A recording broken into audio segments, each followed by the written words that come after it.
Hello বন্ধুরা, সবাইকে অন্নপূর্ণা রান্নাঘরের পক্ষ থেকে স্বাগতম। যেহেতু খুব বেশি গরম পড়ছে, এই গরমের থেকে মুক্তি পাওয়ার জন্য আমি নিয়ে এসেছি ঠান্ডা ঠান্ডা কুল কুল ডাবের পুডিং। ডাবের পুডিংয়ের জন্য নিয়েছি দুটো ডাব। আপনারা ভিডিওতে দেখতে পাচ্ছেন। ডাবের জলটা আমি আগে থেকে নিয়ে নিয়েছি। এরপর নিয়ে নিয়েছি ডাবের শাঁসটা কুচি করে। এরপর নিয়ে নিয়েছি 2 চা চামচ আগার আগার পাউডার, নিয়ে নিয়েছি চিনি। এরপর ডাবের জলটা আমি ছেঁকে নিচ্ছি। এরপর আমি এখানে আগার আগার পাউডারটা ভালোভাবে মিশিয়ে নিব ডাবের জলের সাথে। এরপর এখানে দিয়ে দিচ্ছি চিনি। চিনি এখানে হাফ কাপের থেকে কিছু পরিমাণ কম আমি অ্যাড করছি, কারণ ডাবের জলটা মিষ্টি ছিল, সেজন্য আমার হাফ কাপ লাগেনি।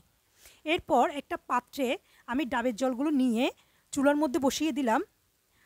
আমি অনবরত নাড়তে থাকবো বলক ওঠা পর্যন্ত। এবার বলক উঠলো, আমি কিছুক্ষণ পর এটা নামিয়ে নিব চুলার থেকে।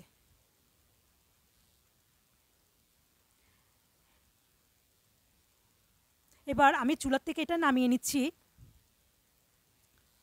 এরপর ঠান্ডা হওয়ার পর আমি এটাকে একটা পাত্রে নিয়ে নিলাম।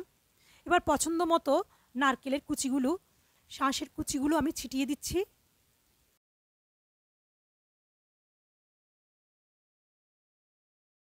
এবার আমি ডিপ ফ্রিজে রেখে 20 মিনিটের জন্য অপেক্ষা করব।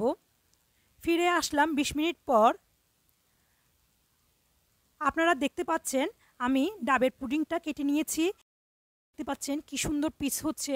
আপনাদেরকে আমি হাত দিয়ে তুলে এটা দেখাচ্ছি।